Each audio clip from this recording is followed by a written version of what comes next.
it's a real pleasure to be able to attend and to discuss Britain and the international rule of law. I think it's particularly appropriate to be addressing this subject in this place, which of course is famed throughout the world for its own rule and its contribution to the development of the rule of law, and for providing, I might add, a congenial environment for so many politicians like myself and lots of other practitioners to take stock of and consider the future development of the concept.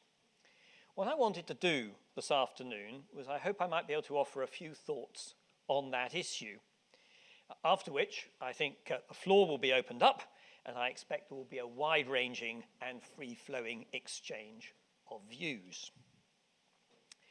Now, ladies and gentlemen, before I address the subject, I want to ensure all of you are aware of the government's position on an important issue.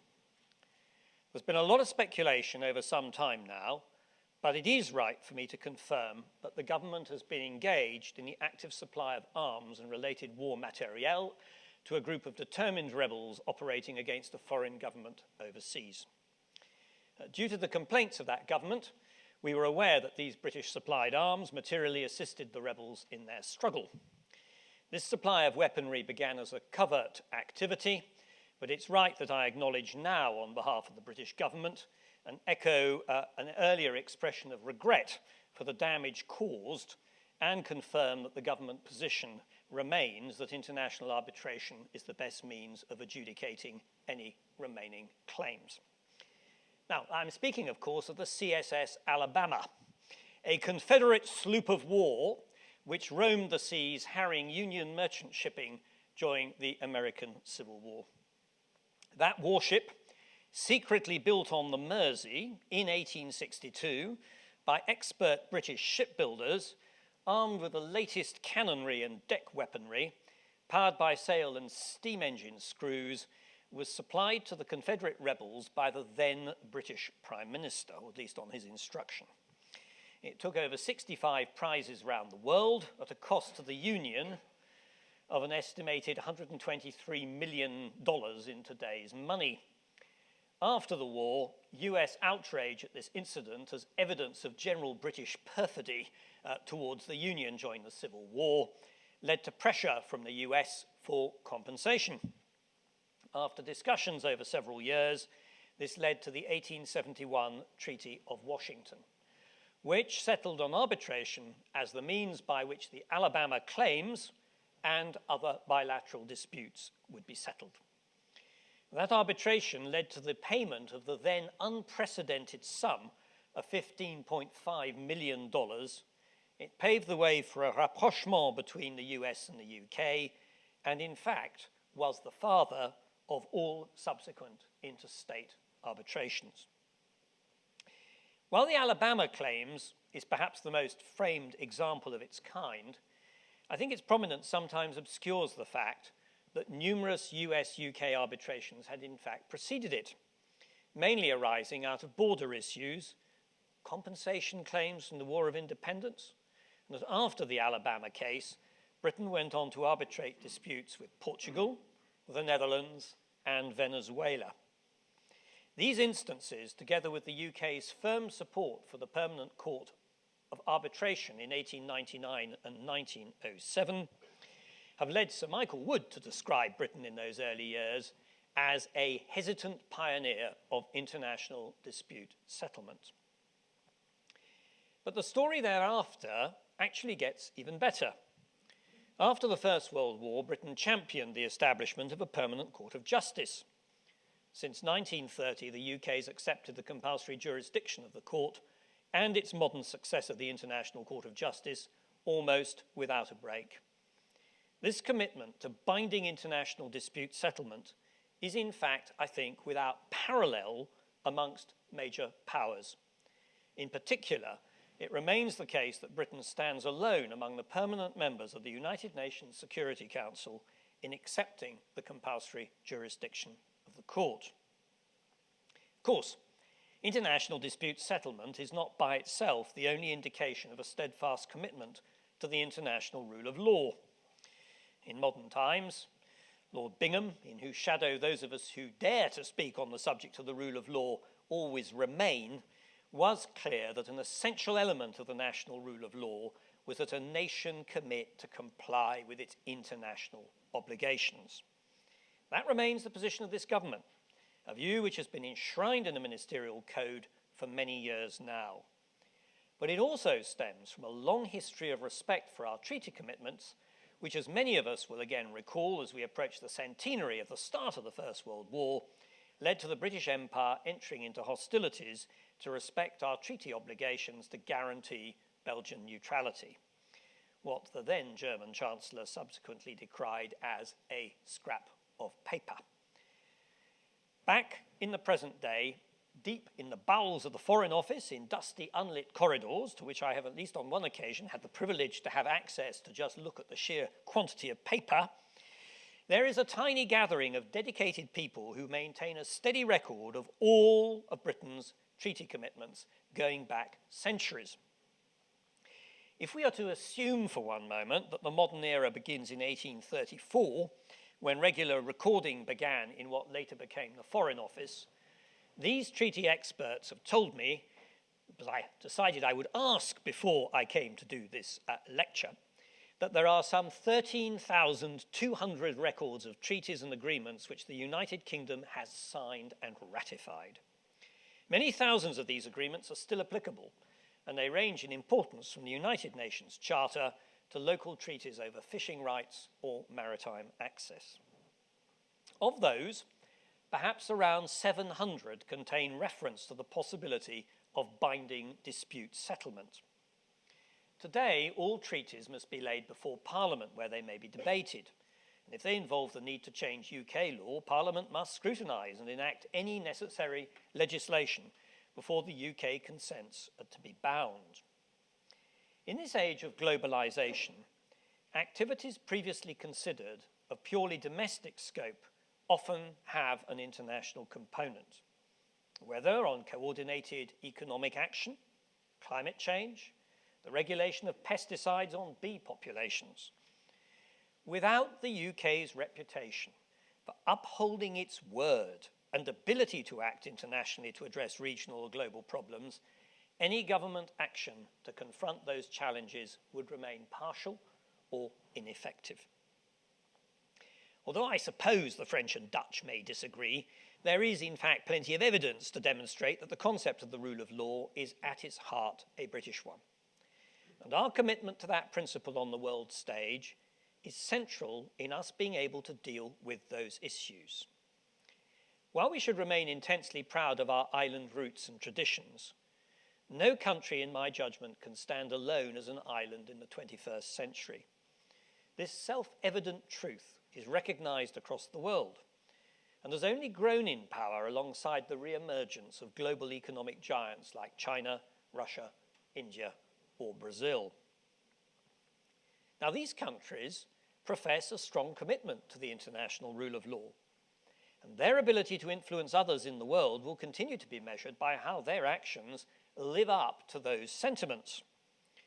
But what is clear is that every country, even those frankly quite outside the fold of respectability, adopt the language of international law and try to frame their arguments using the parameters of international rules. Few, except perhaps the most ardent of right-wing academics, asserts that there is no such thing as international law or that it should be ignored. And for emerging powers like China, India, or Brazil, international law is still seen as a cloak of protection to safeguard them from the previous doctrine of might is right. More than ever in international fora like the United Nations, the debate about what can be done in respect of a given international problem is driven by principles of international law and the options and restraints provided for by the applicable legal framework.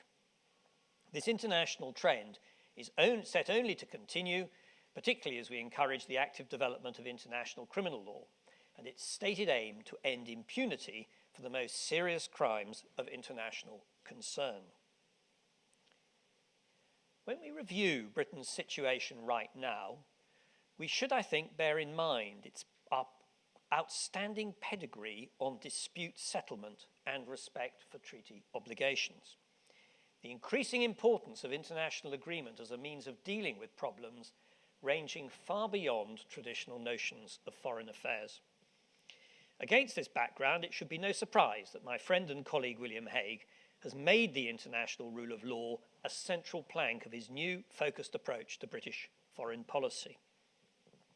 If we're to remain secure and prosperous in this new century, the British body politic has to ensure that it does not lose sight of the value in being a central player in developing the international system of mutually binding rules that determine how we as countries, companies, or individuals conduct ourselves on matters that affect each other's interests. It's crucial that we should be frank with ourselves what this means. We should not sign up for every obscure international agreement or organisation available. Britain has no need, I suggest, to burnish its international credentials in this way. In the context of international adjudication, our commitment to dispute settlement should remain tailored to ensure that frivolous, long-forgotten, or inappropriate claims cannot be made.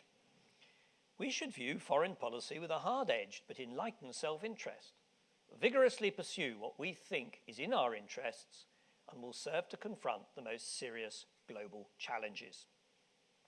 However, even with a first-class diplomatic service and the involvement of top-class minds among government, not everything is always going to go our way.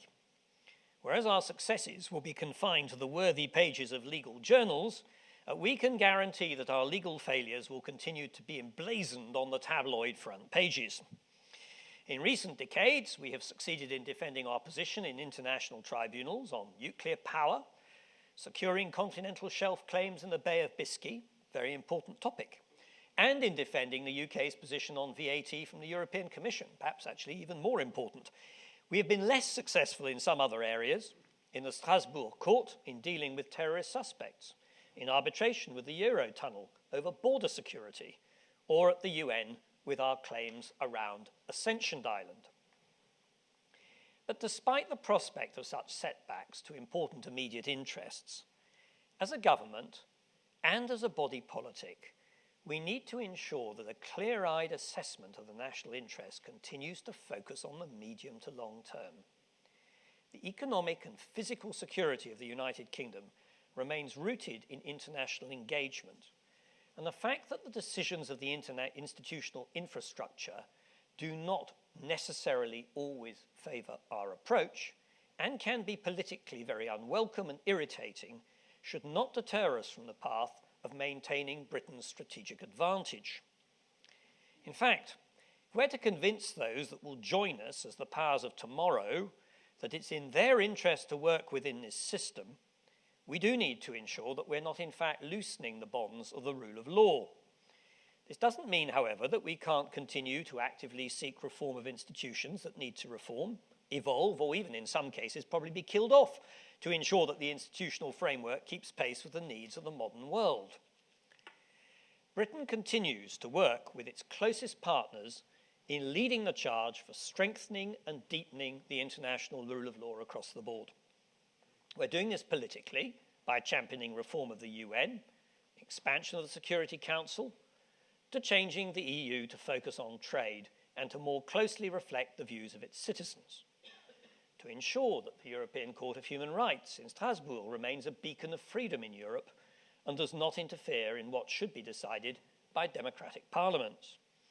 We're doing this in the economic sphere by working to ensure the global system delivers prosperity and protects those in the most need in the G8, G20, and the EU. In dealing with specific global problems, we're leading the way towards global solutions on climate change, free trade, and the arms industry. Where we think that the answer to a problem with an international dimension is international action, often the tools of international law can help us to deliver and implement such action. And of course, international law should not stand still. Where international regulation is hampering current activities, whether it might be in the Human Rights Court not having the proper judicial deference to local democratic decision-making, or international rules which are no longer fit for purpose, we should certainly be looking at cutting through this international red tape just as we would do domestically. But where we need to do this, and our efforts at reform and renegotiation have failed, we should, in the last resort, not take any actions which would disregard treaty obligations which continue to bind us. As we look beyond the headlines of today and focus on delivering these ambitious goals for the future, we can also draw on the rich traditions of our past. Just as the world once had an insatiable appetite for British manufactured goods and textiles, and our methods were sought by fair means or foul by countries across the globe looking to advance their own development, there is now a great demand for us to export the principles and practices of British justice and the rule of law, whether taught here to those that will practice abroad or delivered directly by British practitioners. In order to do that, we must ensure that the rule of law industry can continue to thrive and adapt here in modern Britain. But we should not forget that there is effectively a hungry overseas market crying out for those educated and experienced in British justice. The government is involved in supporting, encouraging, or just showing appreciation to a great number of projects, where experts on aspects of British justice trained in this country and steeped in what that bastion of British rule of law, Rumpole of the Bailey, might have called the golden threads running through our system, have ventured abroad to offer as part of their services to community in need. Let me just give you a few examples. One is the British co-prosecutor at the Khmer Rouge Tribunal in Cambodia. Andrew Cayley has been labouring in Phnom Penh for 4 years, working in a system that is certainly not accustomed to British standards of independence or evidential rigour. Despite this, he's managed to secure a high-profile conviction and commence proceedings against some of the most serious suspects. On the other side of the courtroom sit people like Judge Howard Morrison QC, currently a judge in the case of Radovan Karadzic at the Yugoslav Tribunal in The Hague. Howard spent years toiling away in countries such as Rwanda, Iraq, and the South Pacific, trying to secure the fair administration of trials and engender respect for principles of justice, often in the most hostile and challenging of environments. Another practitioner who's a delight to see here today is Sir Michael Wood. Building on his years at the helm in the Foreign Office, Sir Michael's developed an impressive practice at the International Bar, where there's rarely, as far as I can see, a new case that doesn't feature him on one side or the other. The same might easily also be said of Vaughan Lowe, Philip Sands, Alan Boyle, or other notable expert counsel from all parts of the UK, or individuals who are eminent in deciding cases like Judge Greenwood in The Hague, Judge Vida in Luxembourg, or Judge Marnie in Strasbourg. Away from individuals, there's clearly also a lot of good work going on among British law firms, particularly in relation to international pro bono work. Herbert Smith Freehills have been identified among the market leaders in London in offering more than 1 million of billable time to the government of Sierra Leone in what must be one of the most laudable examples of international pro bono work in the city today.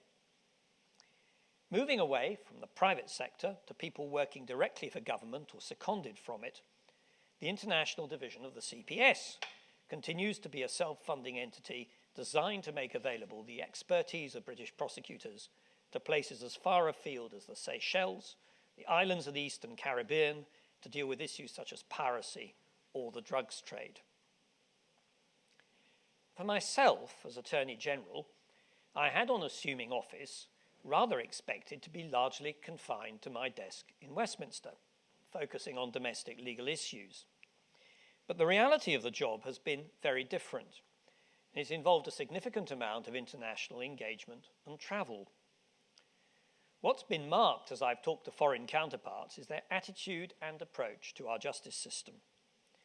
My varied and diverse discussions have included talks with Afghan politicians in Helmand province, Palestinians working for justice in the occupied Palestinian territories, Israelis dealing with the threat of terrorism on their streets, Gulf countries looking to reform and develop their own systems, and other close allies such as the US, Australia, Canada, and New Zealand.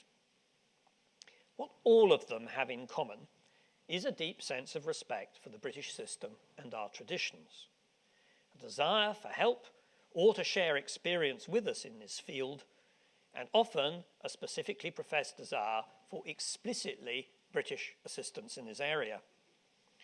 While the government's engaged in a serious way in significant direct assistance, what's particularly pleasing is that a lot of the assistance that we can and do provide, particularly to less well-developed countries, does not drain the public purse, as it's actually delivered with expertise and enthusiasm by the host of voluntary actors in the field. I would add that as Attorney General, I chair both the domestic and international pro bono groups. It's a representative role, but I'm there to champion their work. I've never ceased to be overwhelmingly impressed about the work that's done at an international level, and is hugely to the credit of our country and an enhancement of its reputation. So we've established that the rule of law is central to our international policies, and that there are a number of bold men and women who are going out and offering a quality supply to meet the ready demand. Part of this is, of course, self-interested. Interested living can be made in this way, and British practitioners can use their international work to get instructed on a commercial basis in some cases. But part of it too, it's clear to me, is a pride in the way we work in these areas, and the feeling that we can offer much to those overseas as they build and develop their own traditions of the rule of law. Getting into this area has never been easier, with institutions like Chatham House providing valuable forums where these issues are discussed, and groups like my International Pro Bono Committee that I've just mentioned, helping to coordinate assistance and maximise the impact of the aid given. Looking back to the Alabama claims arbitration, it is clear that Britain has come a long way since those early pioneering days. We've continued to be at the heart of the developing infrastructure which supports the international rule of law. Looking into the future remains in our core long-term interests to ensure that respect for international law and institutions endures, even when it is politically inexpedient. In addition to that core foreign policy interest, British people from all backgrounds and professions continue to export our values and traditions on the rule of law overseas. In these times of intense international competition, British expertise in the administration of justice is a commodity which we should do our utmost to ensure we market. As Attorney General, it gives me great pride to stand as part of a system that many people throughout the world so closely associate with what makes us uniquely British. Thank you very much.